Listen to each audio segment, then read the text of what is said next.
Hey guys, today I'm going to be doing a review on the Virtuos Torino boxing shoes. So check it out.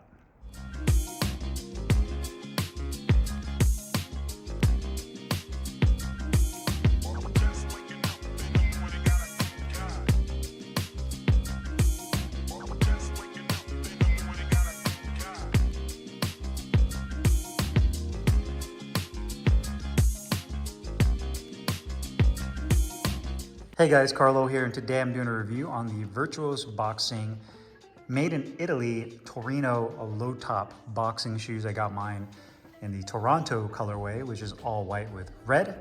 And I'm changing the format of this review a little bit differently. Typically I'm in the video review, but I decided to go behind the camera this time to hopefully capture a little bit more detail in this review. So just let me know what your guys' thoughts are on that, if you guys prefer it that way, or if you don't like it, just let me know. I do also have my trusty scale here, so I can put the shoes on the scale to see how much they weigh. The shoes themselves are made in Italy with 100% top grain Italian leather. They retail for $259 with free shipping. They have sizes as small as size 5 in men's all the way to size 15 in men's. And the great news is they also have this in half sizes. I decided to get mine in size 11. Traditionally, I wear size 10 and a half.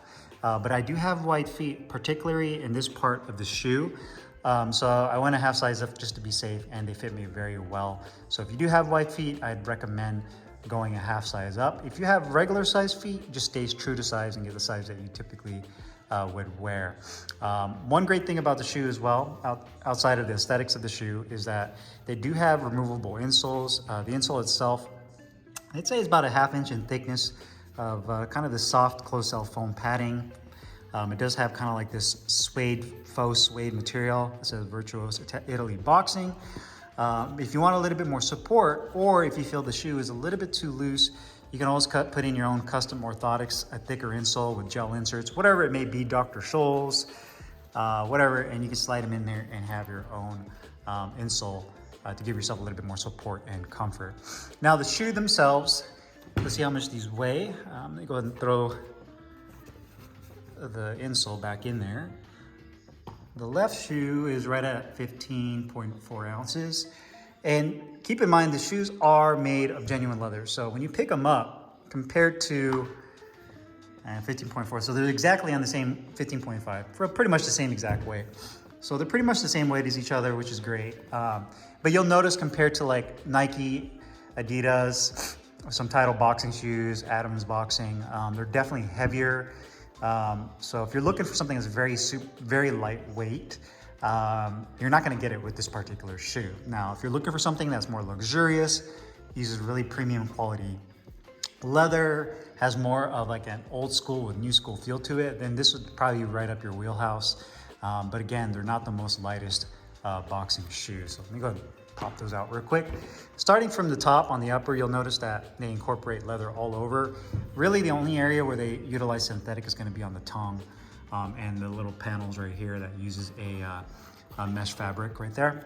But the ankle support is really nice, has a supple leather that has a good amount of thickness to it and support. Has kind of these stitched in right here, which gives it a really cool design. Another feature I love about this shoe, it uses metal rivets for the laces, so lace rivets. You'll notice the little details with the green, white, and red, which is the Italian colors, as well as the flag down there on the back of the heel cup.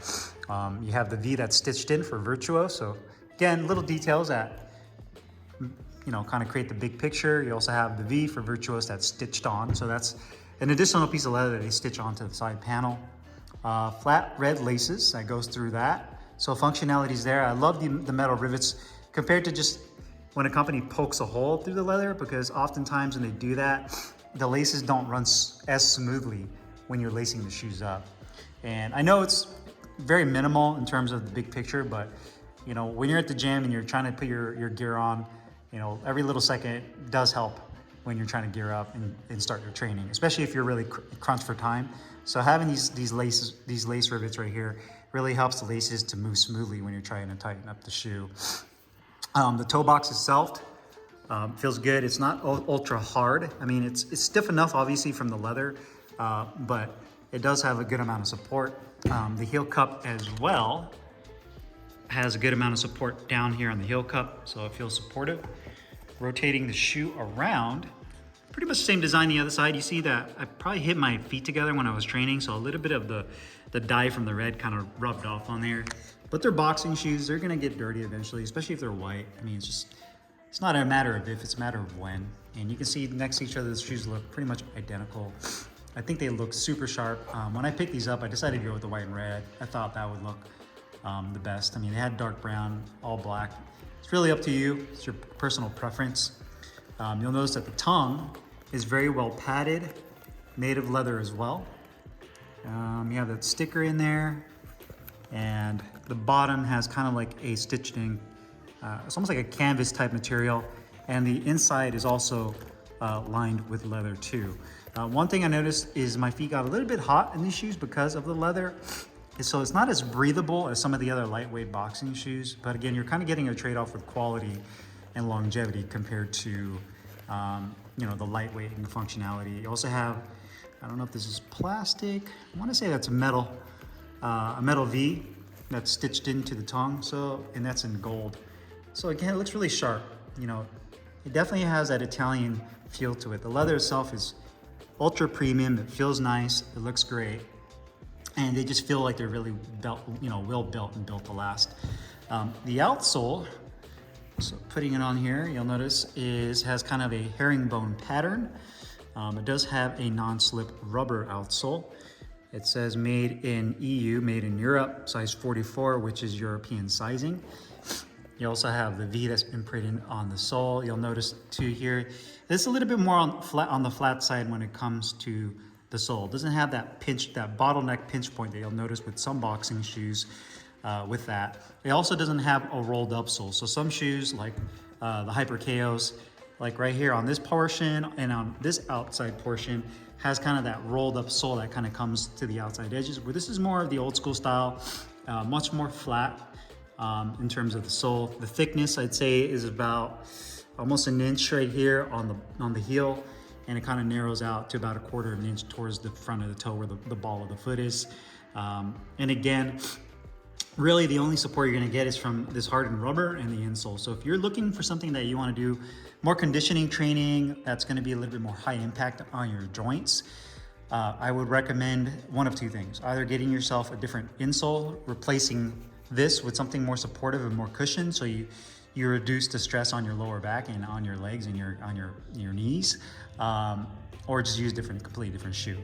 So I would definitely recommend that because you can definitely feel the impact. This is a true boxing shoe in the sense that when you're using this for doing, you know, sparring, traditional boxing training, these are great. So as far as footwork goes, these were fantastic. I used this for several training sessions. You guys see my video I posted where I was doing some plyometrics and some warm-up. I had no issues with these shoes in terms of comfort. I didn't get any blisters on my heels or on my feet. Really, honestly, there was really no discomfort, and that's with the stock insole. I did feel that the shoe itself, again, isn't as supportive. So if I want to do like box jumps and I don't feel like switching my shoes out to my regular sneakers, I'm probably going to replace the insole with something a little bit more thick. But in terms of boxing footwork, lateral movement, front and back movement, skipping rope, just hitting the bag, these did phenomenal. Again, I couldn't really, once I had them on, I couldn't really tell the difference in weight just because they're on my legs. And to be honest with you, if you're training the way you're supposed to and you're in good shape and you're conditioning properly, then a couple of ounces of weight on your shoes honestly shouldn't matter, in my opinion. Now, maybe if you're getting into a sanctioned bout, into a pro fight, you know, every little ounce matters. You want to have an advantage. You want to have quick feet, you move quicker. Then maybe you want to go with something more lightweight. But again, you know, you're really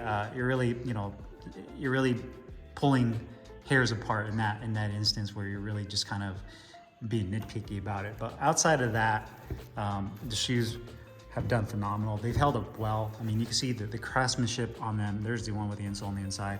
It's top notch. No issues with stitching. You know, no issues with the sole peeling off. No glue marks. Nothing like that. I mean, you'll get some dirt. You'll get some bleeding of maybe the red a little bit. But outside of that, In terms of quality and construction, these are probably the best boxing shoes in that regard. In terms of just quality, durability, construction, and the small attention to detail with the shoes. And obviously the quality of leather is top notch. So obviously at the price point of $259, there's gonna be a little bit of resistance there for some of you. You're gonna be like, well, if I could buy a pair of boxing shoes for $100, why would I get $259? And it goes back to the same argument like with winning boxing gloves and anything else that's a little bit more pricier when it comes to boxing gear. Well, why would I spend $400 for winning boxing gloves when I can get myself a pair of ring to cage CV17s for $100? So it's that same argument. My best recommendation is just figure out your budget. If the shoe aesthetically is something pleasing enough to you, you love the way they look, you love Italian craftsmanship, you love Italian leather, then it may be worth it to you. And you maybe pick up a pair and they'll last you for years. So it's really subjective when it comes to that. I think they're definitely worth it, even at $259 with free shipping. I think they're built like a tank. They look great. They feel good, a little bit on the heavy side. They have really cool designs, different colorways. And overall, I'm very pleased with these boxing shoes. So if you guys have any questions or comments, make sure you guys leave them down below in the comments box. I'll put the link in the description box where you can find these Virtuos boxing Torino boxing shoes. And I'll see you guys later. Peace.